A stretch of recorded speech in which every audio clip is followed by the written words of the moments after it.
আর ফ্রিতে নয়, এবার বর্জ্য পদার্থ ফেলতে হলে পৌরসভাকে দিতে হবে পকেটের টাকা। শুনতে অবাক লাগলেও সম্প্রতি এমনই নতুন নিয়ম চালু করল পুরুলিয়া পৌরসভা। বর্জ্য পদার্থ ফেলার জন্য রাজ্য সরকারের নির্মল বাংলা প্রকল্প, যার মধ্যে বর্জ্য পদার্থ পরিষ্কারের পাশাপাশি কঠিন বর্জ্য পদার্থ নিয়ন্ত্রণের ব্যবস্থাপনার একটি প্রক্রিয়াও রয়েছে। এ বিষয়ে পুরুলিয়া পৌরসভার পৌরপ্রধান নবেন্দু মাহালি বলেন, কঠিন বর্জ্য পদার্থ নিয়ন্ত্রণের ব্যবস্থাপনার জন্য একটি বিশেষ খরচ রয়েছে। সেটি সার্ভিস চার্জ হিসাবে প্রত্যেকটি গৃহস্থ বাড়ি ও ব্যবসায়ীদের কাছ থেকে টাকা সংগ্রহ করা হবে। তার মধ্যে গৃহস্থের বাড়ি থেকে 30 টাকা এবং দোকানদারদের ক্ষেত্রে মাসে 50 টাকা দিতে হবে। পৌরসভার আইন বিধির মধ্যে এই স্বল্প মূল্য নেওয়ার নিয়মও রয়েছে, তাই তা অবলম্বন করেই শুধুমাত্র সার্ভিস চার্জটুকুই নেওয়া হচ্ছে। বোর্ড সভার সিদ্ধান্ত অনুযায়ী অন্যান্য পৌরসভায় যেভাবে বর্জ্য পদার্থ সংগ্রহের চার্জ নেওয়া হচ্ছে, ঠিক সেইভাবে পুরুলিয়া পৌরসভাতেও আমরা প্রতিদিন 1 টাকার গড়ে 30 টাকা আমরা গৃহস্থর থেকে চার্জ সংগ্রহ করছি এবং বাণিজ্যিক যেগুলো সেগুলো 50 টাকা চার্জ সংগ্রহ করছি। এটা সারা দেশের আইন আছে, সারা রাজ্যে SWM আইন আছে, পৌরসভার আইনে রয়েছে এটা। এ বিষয়ে সাফাই বিভাগের জেনারেল ইন্সপেক্টর অর্জুন মাহাতো বলেন, বোর্ড সভার সিদ্ধান্ত অনুযায়ী পুরুলিয়া পৌর এলাকাগুলিতে বাড়িতে বাড়িতে গিয়ে আবর্জনা সংগ্রহ করার জন্য বাসিন্দাদের এখন থেকে পৌরসভাকে টাকা দিতে হবে।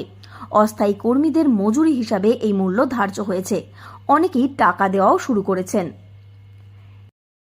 বাড়ি বাড়ি যে আবর্জনা কালেকশন করা হচ্ছে, তার জন্য বোর্ড সভায় সিদ্ধান্ত নিয়েছে যে বাড়ি বাড়ি এরপর থেকে যে বাড়ি কালেকশন করা হচ্ছে তার জন্য রিজার্ভ চার্জ হিসাবে বাড়ি বাড়ি 30 টাকা করে চার্জ নেওয়া হয়। তার জন্য আপনাদের কর্মীরা কি সবাইকে জানাচ্ছে বাড়িতে গিয়ে? বা বাড়িতে সবাইকে জানাচ্ছে, কালেকশনও আমাদের শুরু হয়ে গেছে। আচ্ছা, কালেকশন করবে? আর নির্মল সাথী আছে যারা কালেকশন করছে। এতে মানুষের সাড়া কিরকম পাচ্ছে? মোটামুটি ভালো, অনেক জায়গায় কালেকশন দিচ্ছে। এ বিষয়ে নির্মল সাথী প্রকল্পের কর্মী সোনালী ঘোষ বলেন, তারা বাড়ি বাড়ি গিয়ে লিফলেট বিলি করে শহরবাসীকে জানাচ্ছেন তাদের কর্মীদের সার্ভিস চার্জ দেওয়ার কথা।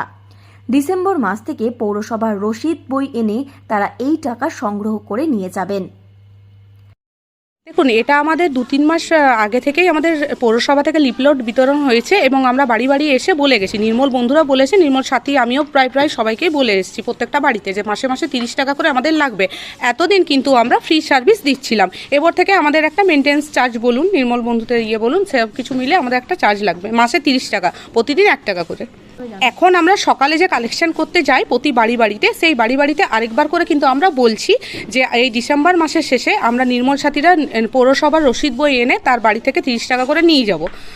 এ বিষয়ে শহরবাসীরা বলেন, প্রতিদিনই নির্মল বন্ধুরা তাঁদের বাড়ি থেকে আবর্জনা সংগ্রহ করে। এর জন্য আগে পৌরসভাকে কোনো টাকা দিতে হতো না, কিন্তু বর্তমানে পৌরসভা থেকে তাদেরকে জানানো হয়েছে তাদের মাসে 30 টাকা করে দিতে হবে।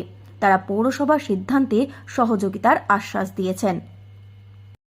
সাফাই কর্মীরা আপনাদের বাড়ি থেকে প্রত্যেকদিন ময়লা নিয়ে যায়? হ্যাঁ, প্রত্যেক দিনই নিয়ে যাওয়া যায়। আপনারা রোজ দেন ময়লা? হ্যাঁ, আমরা রোজ দিই। এর জন্যই কোনো টাকা দিতে হতো? না, আগে কোনোদিন টাকা দিতে হয়নি। এখন কি বলছে? এখন বলছে মাসে 30 টাকা করে লাগবে, প্রতিদিন 1 টাকা করে হচ্ছে। তো এটাতে কি আপনাদের কোনো সুবিধা অসুবিধা কিছু হবে? না, সেটাতে আমাদের অত কোনো অসুবিধা নেই। যদি গরিব মানুষ যারা কাজ করছেন ওনার যদি মাসে 30 টাকা করে আমাদের থেকে পেয়ে লাভ হয়, আমাদের কোনো অসুবিধা নেই। নিয়ে যায়? হ্যাঁ, নিয়ে যায়। তিনি আসে? হ্যাঁ। আপনি ময়লা দেনও? হ্যাঁ, দেয়। এর জন্য কি কোনো টাকা দিতে হতো? না, প্রথমে দেয়নি টাকা। এখন কি বলছে? এখন দাদারা বলছে দিতে। তো কত টাকা? 30 টাকা করে মাসে? হ্যাঁ। মানে প্রত্যেকদিন 1 টাকা? প্রত্যেকদিন 1 টাকা। তো এটাতে কি কোনো সমস্যা হবে? না, কোনো সমস্যা নেই। ইতিমধ্যেই এ বিষয়ে পুরুলিয়া MSA ইনডোর স্টেডিয়ামে একটি বৈঠক করেছেন পুরুলিয়া পৌরসভার পৌরপ্রধান। আর তারপরই নির্মল বন্ধু ও নির্মল সাথীর কর্মীরা আরও সক্রিয়ভাবে শহরবাসীদের পৌরসভার সিদ্ধান্তর কথা জানাচ্ছে। পুরুলিয়া থেকে শর্মিষ্ঠা ব্যানার্জির রিপোর্ট, লোকাল 18 বাংলা।